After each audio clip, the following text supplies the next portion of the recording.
What we're talking about is navigating workplace conflict and looking at mediation strategies. I've looked at it through the lens of leaders and managers. So looking at how people that aren't necessarily in a mediator role can use some of the skills that we develop as mediators, and also some of the considerations we need to have working in the context. Before I go any further though, I'd like to acknowledge Aboriginal and Torres Strait Islander peoples as the traditional owners and custodians of country, and recognise their continuing connection with the lands, waters and culture of Australia, and pay my respects to elders past and present. I come to you today from the lands of the Kaurna people in Victoria. An overview of today's presentation, having a little look at workplace conflict and some of the sources of common conflict, why mediation works, and a little bit of an overview, some of the skills that you can use that come from mediation, and a reminder for those of you who are mediators. Some quick case study examples from my own experience, and it'd be great to have your involvement in that discussion as well. And I've got a couple of key takeaways, and I got a little bit inspired with the process of developing this, and I've developed a little ebook that people can get for free as well, that's really looking at triage and some of the legal considerations regarding workplace conflict.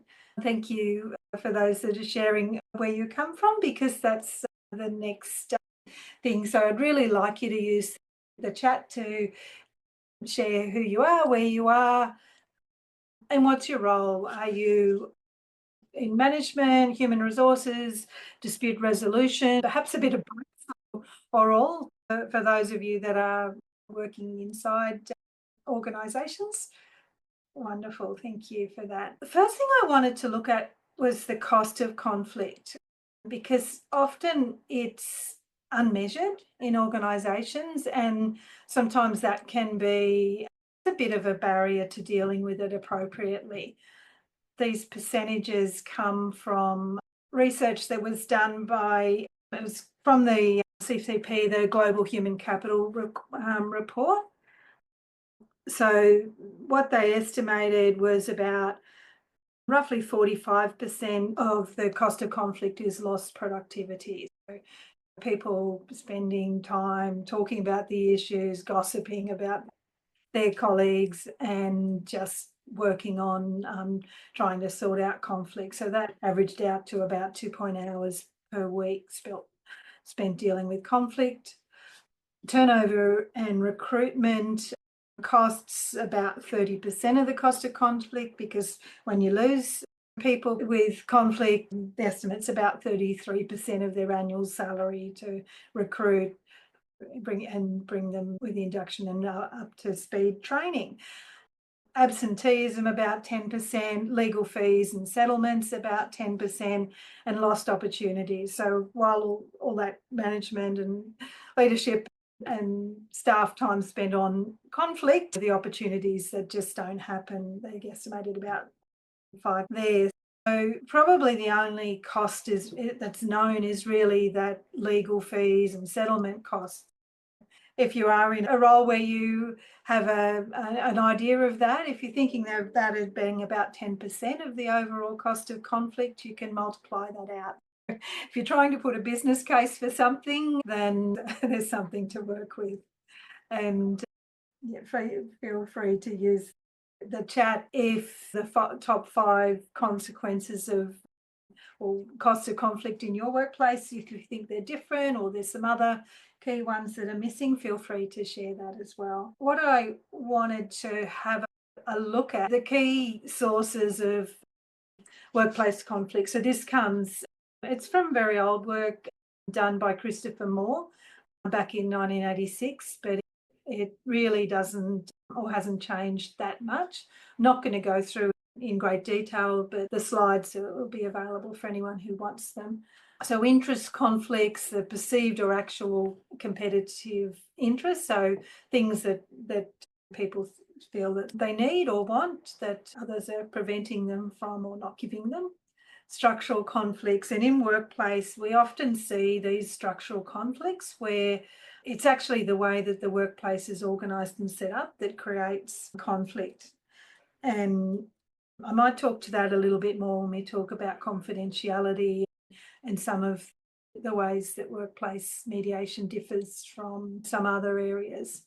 Values conflicts, so that can be really different ideas and ideals that individuals have. It may be related to religion, politics, or individual goals and objectives. Sometimes we could think of generational conflicts as coming in as values conflicts, where your Gen Xers or your Gen Ys may have very different values to your baby boomers and others, and that can be a source. Relationship conflicts. So again, this is really looking at those sometimes where relationships have gone bad and people used to be friends and now they're not, and that's spilling over in the workplace. And then data conflicts, which is a lack of information, misinformation. I'm sharing this because it can be really helpful to think about trying to analyse what type of conflict is it that we're dealing with, whether you're a dispute resolution practitioner or you're a manager or in HR. My experience is that it's rarely one of these categories. So there's usually a bit of a mix, but it's probably one or two that are standing out for you as you're thinking about how that is playing out. It was an update to this along the way, which looks at social conflicts, which is looking at wider than the individuals. And we know in workplace that can be really common, where you get little factions and teams and people that are departments, and that can make it really difficult to unravel what's going on. Often initial source of the conflict's been long forgotten, and it's now them against us. This is something I've pulled out of one of our trainings, the conflict management for one, which goes into a lot more of these sort of conflict theories, but they can be quite helpful just to bear that in mind. So I thought it might be helpful to make sure we're all on the same page, is to look at a dispute resolution roadmap in that workplace context. So it initiates in some form with a notice about the dispute. That may come through to HR, it may come through as a complaint, it may come through as just general issues, it may come through to the direct line manager or via someone else who goes to the manager. So there's a whole number of different ways, and I guess one of the issues is how is all of that collated and brought into the complaint management or conflict management system. But whether it's a manager or HR doing a facilitated discussion process, so an internal style mediation, or whether you're using an external mediation, it's really important before you get the people together in a room, if there's any degree of level of conflict, is to have those preliminary discussions, meeting with the first person, understand the issues, evaluate the risks, prepare for mediation. The second person. Sometimes there may be a lot more people involved, and so there's a whole lot of thinking, what are we going to do? How are we going to do something about that? And I know, Lisa, I think you've been doing some group work that's really interesting. So when we're talking about mediation, I guess in this context, I'm talking about mediation skills rather than necessarily pure mediation, one mediator, two people in a room and come out with an agreement.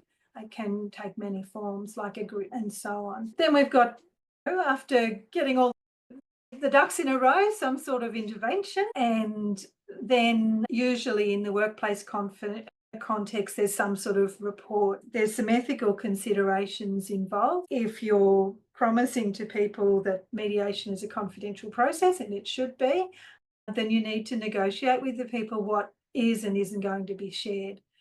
In workplace, it's really common that the agreement, if reached, will be shared with HR or the manager or whoever's the contact for the mediator. If you're an internal mediator doing mediation or facilitated discussion, you've got to think about how that would, anything's possible with permission, but please talk about it up front and get permission.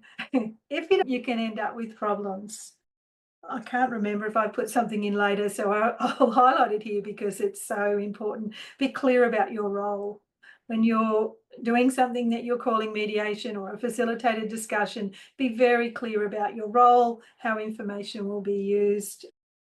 I came across a complaint where someone in a workplace mediation had said to everyone it's a mediation, but at the end they produced a report which recommended that one of the people be fired. Yeah, I can see some mediators there shaking their heads because no, that was not good. That is not, don't do it. Do not do it.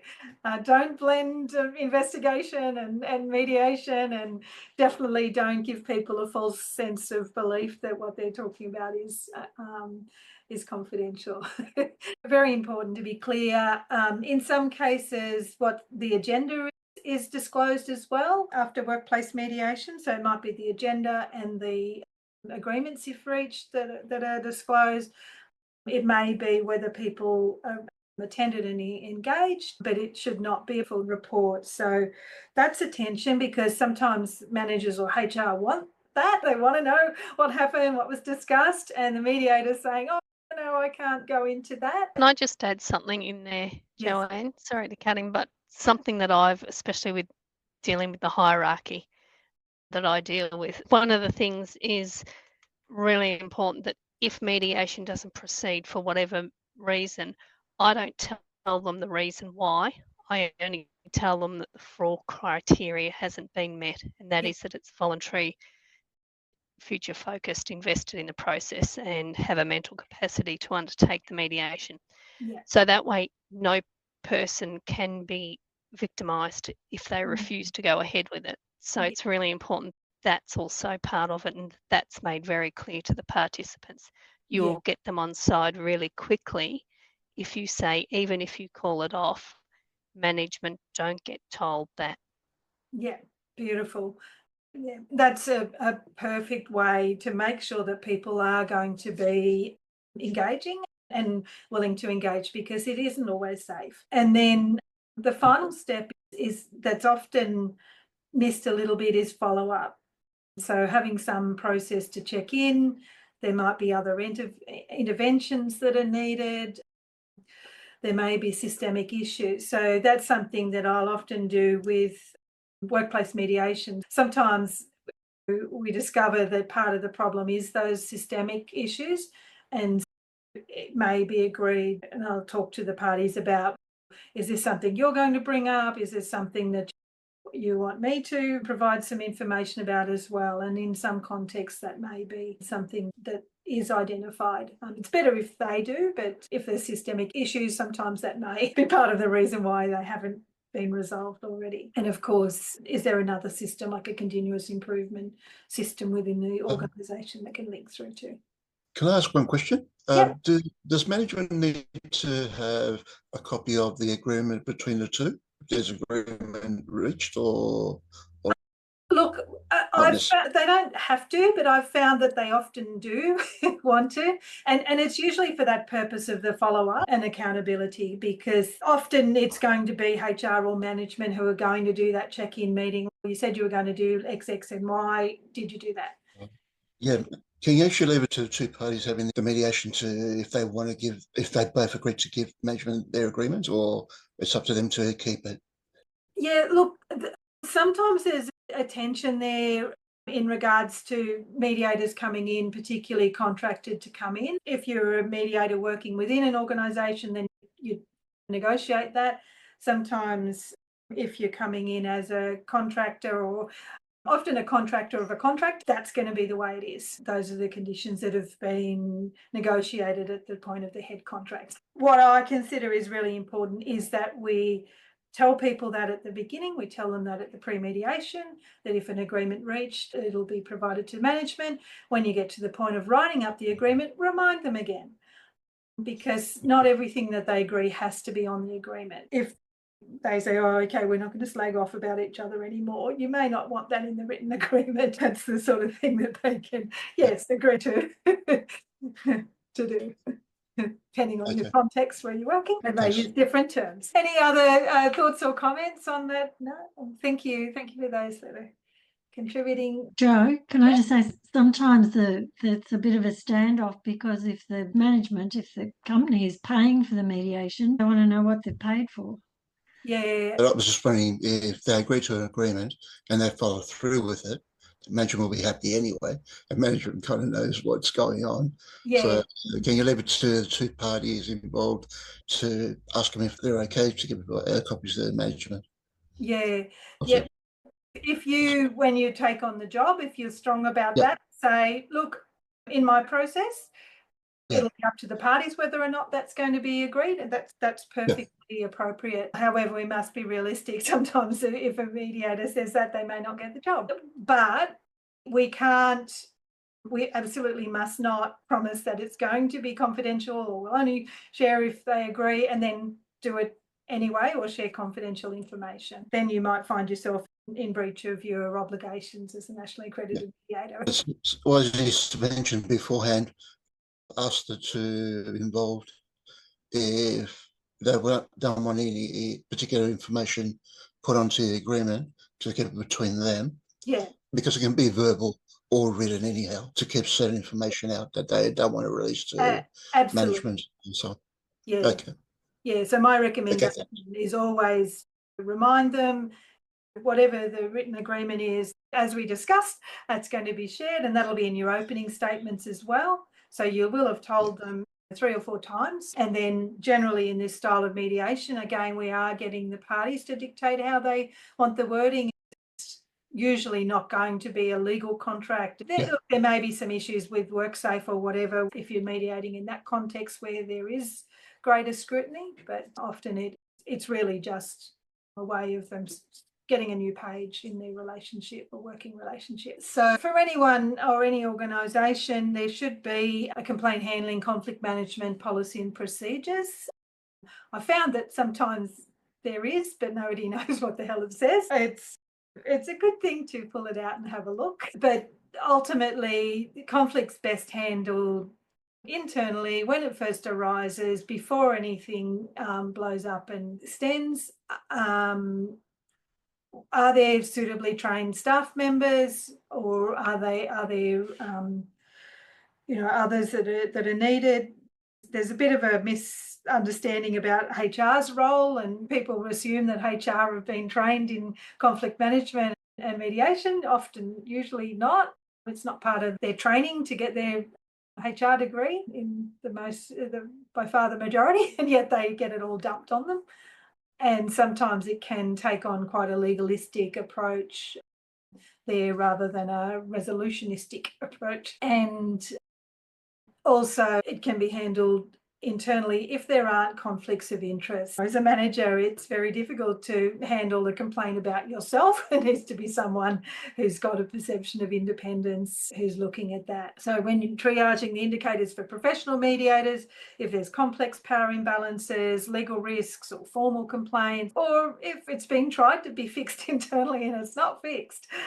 So there are some power imbalances or some lack of trust or other reasons why the real issues aren't being disclosed and resolved. And then we need to think about the legal context. So obligations under the Fair Work Act and state legislation, work health and safety, anti-discrimination laws as well, that behaviour in the workplace may fall within. There's a fair bit of complexity in the landscape as far as what the various acts have. The guide that I've put together goes into that a bit more. Joanne, in that case, the mediator, so during the preparation, so you need to ask all these documents, like the policies. Look, often there'll be a conversation about it. As a mediator, we want to know what would happen if people can't reach agreement. So in workplace context, one of the common things we do is best case, worst case scenario, the whatners and the batners, what will happen if you can't reach agreement. It's very useful for you to know what the procedure is within that organisation. If they can't reach agreement, does it go to disciplinary? Where will it go, depending on the type of context? And if you are working in the workplace environment, you should have a good working knowledge of what the requirements are. Particularly, there's been changes around bullying and bullying behaviour. So having an understanding of those repetitive behaviours, where the line is between, and it's a very wobbly line, between conflict and violence. There's quite a bit to think about if this is an area that you're specialising in as a mediator. So think about that in terms of your professional development. And then for organisations, you now can be personally liable as a manager for failure to act or not acting in good faith. For example, if you're aware of bullying occurring and you think, oh, they'll sort it out, and you do nothing and people are coming to you and you just say, I'm too busy, I don't have time for that, and serious harm is caused, you could find yourself actually legally liable from a personal basis, not just the business, under the law. So this is serious stuff. It's better to have good workplaces where people aren't damaged. That's going to be best for everyone. Just a little bit of an overview of the basic collaborative mediation process or facilitative mediation process. The way, I suppose, the way I modelled it here is we're looking at 3 parts. So identifying the issues and determining the agenda. So what needs to be sorted out? What are the topics for discussion? Exploring perspectives, needs, interests and options for resolution. And when we talk about interests, it is a bit jargony, but it's basically people will come with positions. This is what they want. This is what they're demanding. The interests are why. What's underlying it? What's the benefit for them? If we're talking about people complaining about the pay and conditions, why are they unhappy with the pay? They need more money, or they don't feel like they're respected and they need to be identified as being at that higher pay rate, or there could be a whole lot of interest behind why someone's got a particular issue or grievance. In mediation, we spend a fair bit of time in that exploration and looking at options rather than going straight to just trying to nut out an agreement. And the real benefit of that is that when we do get to the point of agreement, it's usually stronger and better formed than if we just did a negotiation trying to nut out something. So skipping that middle bit. I always recommend, even if people are doing facilitated discussion, so they're working within the organisation, to still use a structured process, because that way it protects you, it gives you better control over the discussion, and also provides everyone with a bit more clarity about what's going on.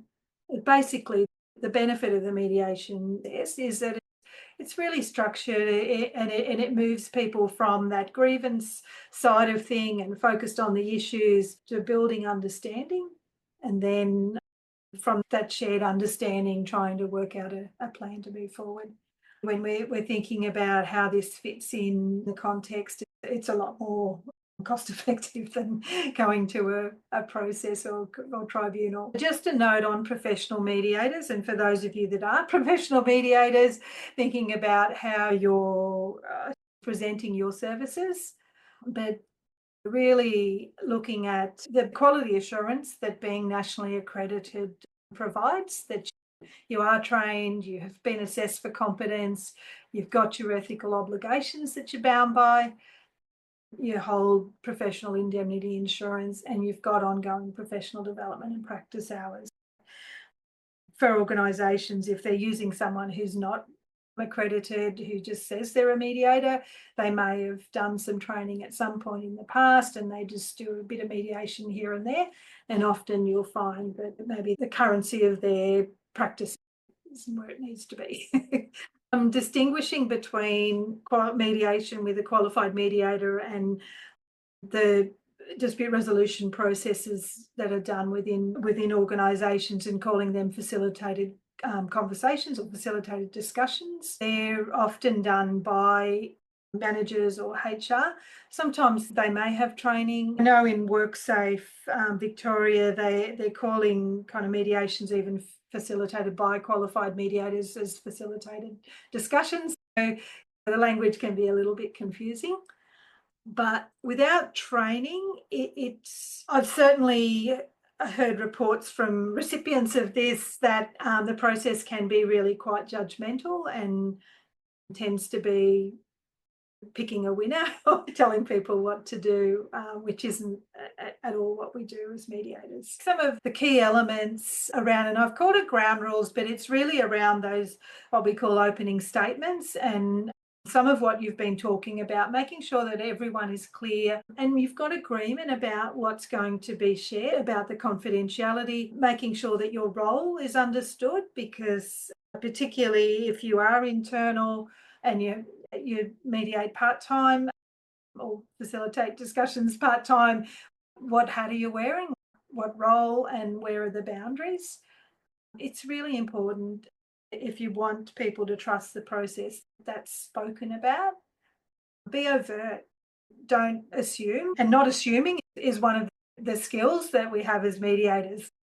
If you've got any question at all, just ask the question. That's something that you learn as a mediator. It is always better to ask the question. Getting agreement about respectful behaviour during the discussion. So it can sound a little bit like you're treating people like kids or something, but if you've got agreement and then they start to get a little bit heated, then you agreed that we were going to keep this really, really respectful. Do you need a break, or are we able to continue, or however it is that you do, just to bring people back into the moment and remind them that they're trying to achieve a resolution here, not continue the fight. And really focusing on, as I just mentioned, that purpose of being there, of trying to keep the focus on their active listening and reframing. They're really important skills, and they're not actually that commonly used skills. As someone who trains mediators, it's probably the biggest skill that we've got to really get people to learn how to do. It's astonishing how much people assume, or they'll ask questions and then move on. They won't check back to make sure their understanding is accurate or to bring people along. So if you're not a mediator and listening to this, biggest thing you can do is learn actually what active listening is and how to do it. You'll find, particularly when people are in conflict, they won't be doing that naturally. They'll be listening to respond, thinking about their response while the other person's saying something. Those are some of the skills that we have as mediators. We slow things down, check that people have actually heard what's being said and the meaning behind it, and also reframing. Sometimes the way people deliver information is just creates defensiveness. As a facilitator, the skill to be able to take what's important about what they've said, remove the offensive part of it so that the other person can hear their. And so active listening and reframing, really important skills. And the skill to help people find common goals and common ground, and forming an agenda. So having an agenda for a workplace mediation or a facilitated discussion can help keep that focus so you don't end up going down rabbit holes and getting lost. But there's usually going to be things. Everyone wants to be treated with respect. I've never ever come across someone says, I really enjoy being disrespected or talked down to. It's kind of why I come to work, so I can get that. No one ever says that.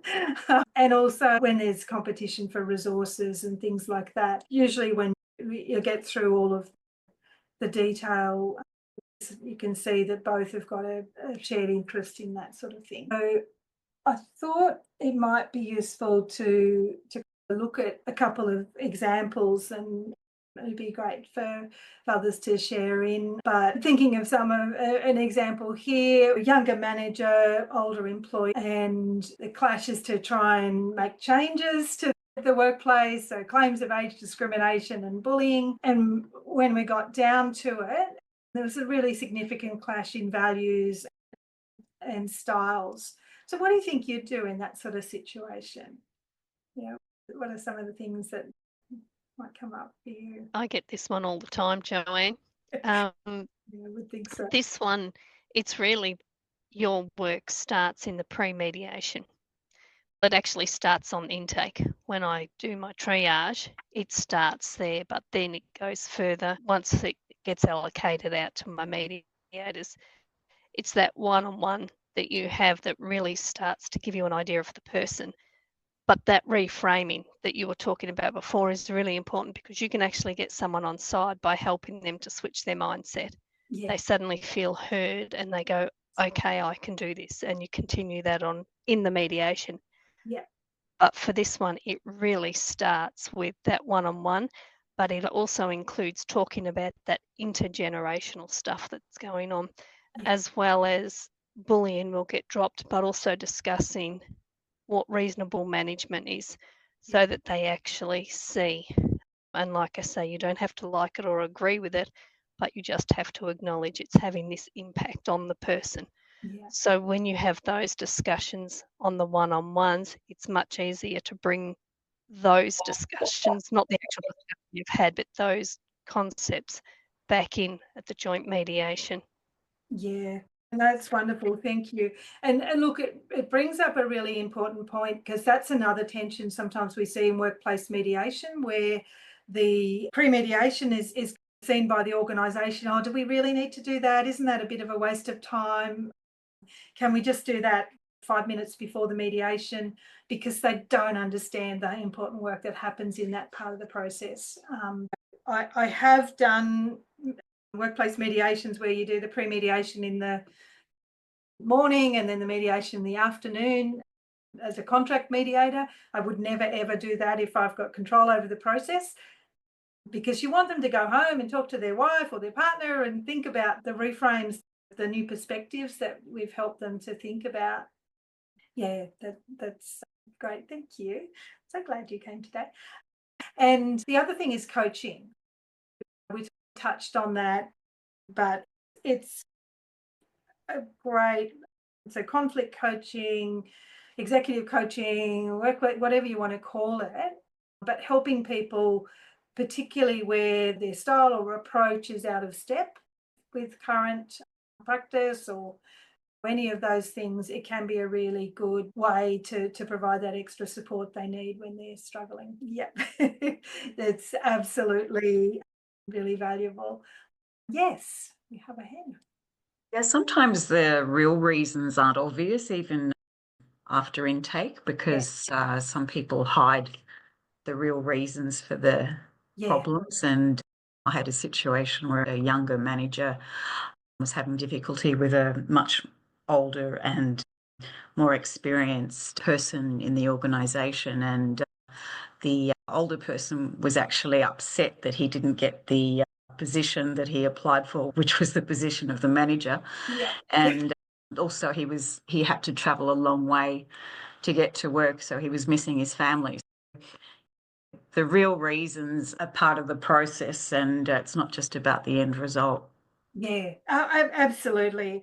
And that exploration stage, and that sometimes when they get there, they come to the realization, I've just got to suck it up. It's happened. It's past. I've got to get on with things. But until they do, I think one of the other big reasons why people don't tell you everything during the pre-mediation is they're not sure if they can trust the process. And so they're holding back to see what happens.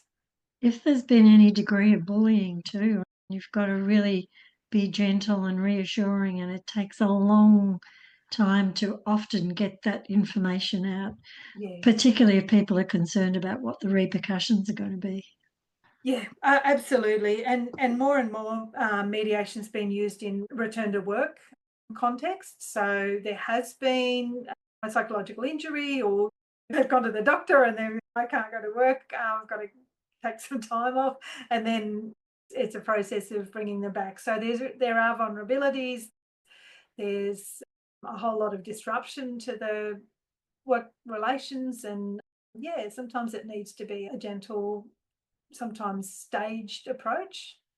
As mediators, helping organisations to understand the benefits of having patience with people, if it is a valuable person you're trying to bring back. The other case study is an example of conflict between two departments. So I was called into this one. There was very high turnover of staff, like it was toxic. People just like come and go, don't want to work there. Huge amount of gossip, really significant productivity issues. We're a team of about 13 people, and they also gave me contact details of a couple of recently resigned team members. Everyone was constantly going to the team manager to complain about each other. What would you do in that sort of situation? I might just share what happened with me, and then those that have worked in those sort of group things. I did individual interviews with, I think, about a dozen people plus some phone calls. And as I started going through, I was just like, this one's upset with that one and this one doesn't mind. So I had to make a conflict map. So I was got a bit of paper and put everyone's name down and who are the cranky lines, who are they okay, I don't really know them, to try and get a picture. And it kind of worked out that there were some structural issues, there were misalignments between the departments and what their goals were competing and causing conflict with the other, as well as personality issues, and manager who'd been promoted because of their technical skills. And so what I decided in the end, I worked with HR and we planned to do a alignment, a facilitated group process, and HR was involved, and I worked with the manager so that she'd be technically leading the process, and it kind of had a good outcome. So on the day, the manager turned up late, wandered in with her coffee after everyone sitting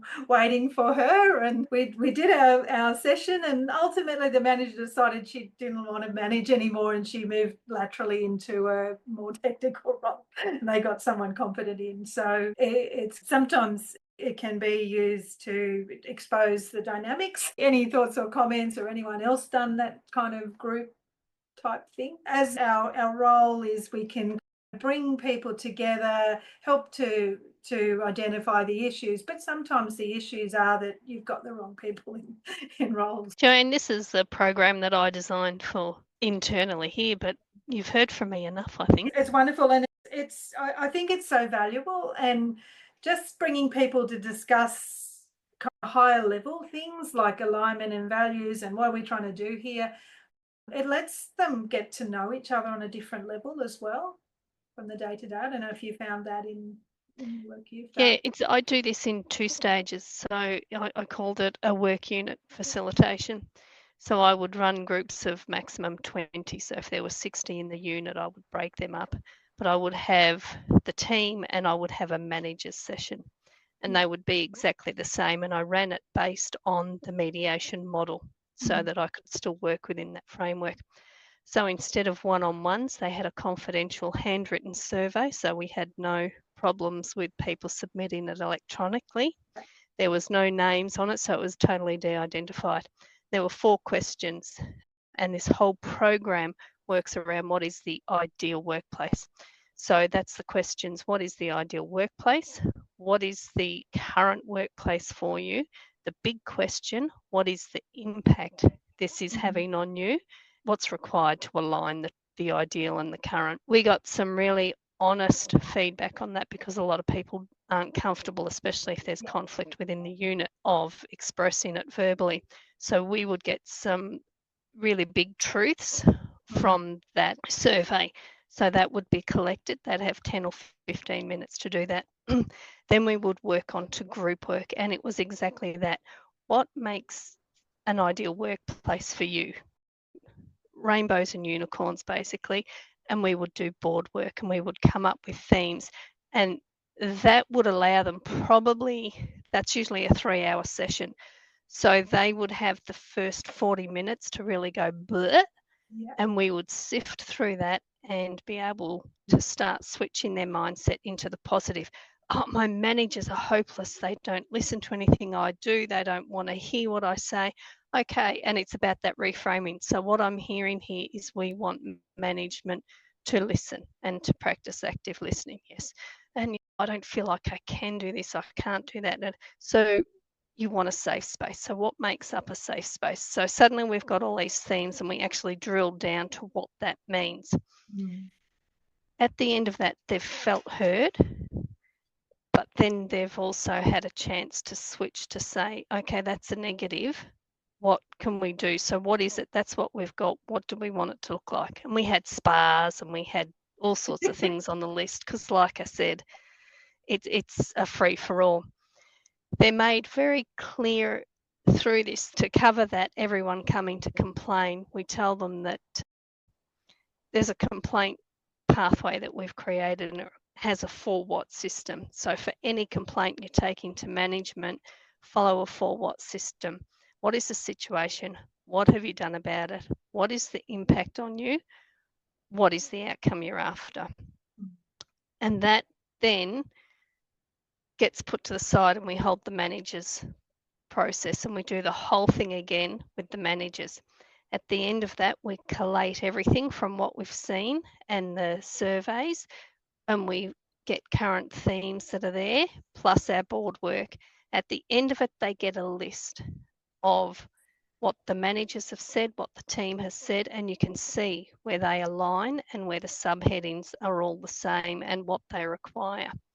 They also get a complaint document, complaint pathway with those 4 questions. We then hold a meeting with upper management, so above normal management, so the higher ranks. We have a meeting with them and explain this document now is a platform for discussion. And if you can start discussion, then you can start to move towards the ideal workplace. And we never lose focus on the fact this is an ideal workplace. Everyone gets distributed that document after we've had a meeting with management, upper management. When we have the meeting with upper management, we also bring forward things that have raised red flags for us that don't make it on the document, because it's a deeper discussion about some of those cultural things that might need to be looked at. Everyone gets this document, including upper management, lower management. On this document will be things that the team can do immediately without input, team that may require upskilling or training, or things that are just organisational and cannot change. So they're made very clear of that through the process. They all have a document that then starts conversations that then hopefully brings about change. So that's the process that we do. Wonderful, Lisa. National Mediation Conference in September. Get in and present. That's beautiful. Thank you. I won't go on to the last one because we're almost out of time, but investing in mediation, for those of you that are mediators and for those of you that want to bring in professional mediators so you don't have to try and deal with this, here's a bit of a comparison, a cost comparison, and also with finding a mediator. So Mediation Institute, we've got a panel of nationally accredited mediators that you can find, locate by location. Employee assistance programs sometimes have a mediation. If you're a larger organisation, I'd encourage you to develop your own panel of mediators so that you've got people that can get to know your business and be on call. There's also some community mediation services. For some unknown reason, the government seems to be chipping away at some of them and closing them down. The key takeaways: early intervention, early identification and intervention in disputes is really critical. Using a step-by-step mediation strategy and the interpersonal skills. It doesn't need to just be between 2 people. You can do a lot of work with groups.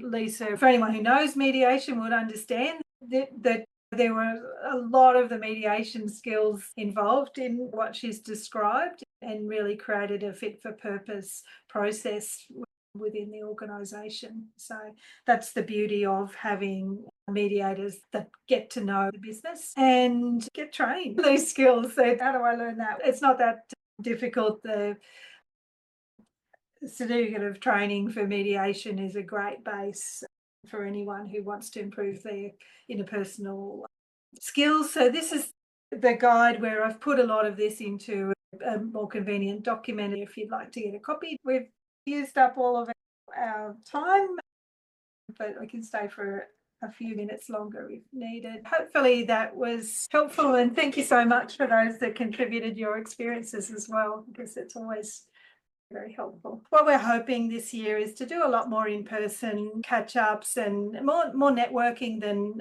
formal in-person presentations, although you never know, we might. But yeah, we're looking at different ways to really support members with networking and connecting up. as much as possible. The calendar of upcoming events is on MI members. Our first business development event for the year in February, and other Tuesday.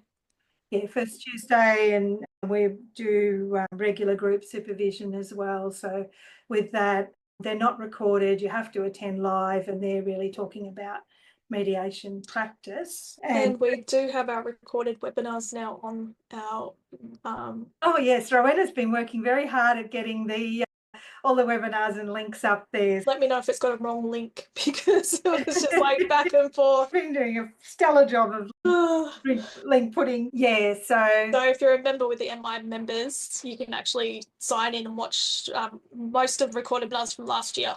So thank you. Lots going on at the start of the year, but it's great to have you. And Lisa, I really think you need to put in for a presentation. It's really great work you've been doing.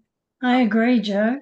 Yeah, service to those big complex businesses out there that need that sort of work. It's been a really successful program. Take care, everyone. It's been great to see you. If you are a Mediation Institute member, you can attend our professional development events for free. Go to mimembers.au and log in with the email address you provided when you joined us. We run professional development and practice development webinars for mediators, family dispute resolution practitioners, and family group conference facilitators. I hope to see you at the next one.